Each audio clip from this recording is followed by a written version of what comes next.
pada pagi ini kami mohon mengadu di setiap kerinduan-kerinduan kami pada ibu bapa kami yang telah meninggalkan kami tahun demi tahun, bulan demi bulan, ya Allah. Kami rindu mak ayah kami, ya Allah. Kami rindu tak kala mana, ya Allah, pipi ini diciumnya bertalu-talu, ya Allah.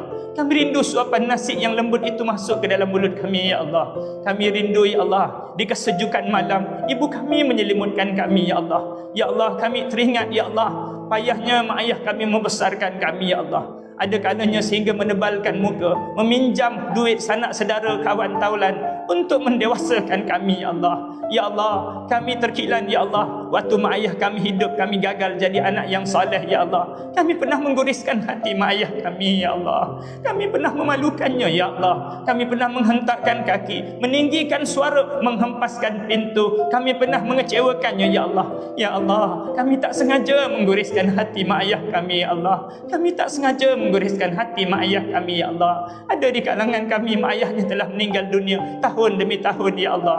Ya Allah, dosa-dosa inikah, ya Allah, yang menyebabkan anak cucu kami menjadi nakal, ya Allah.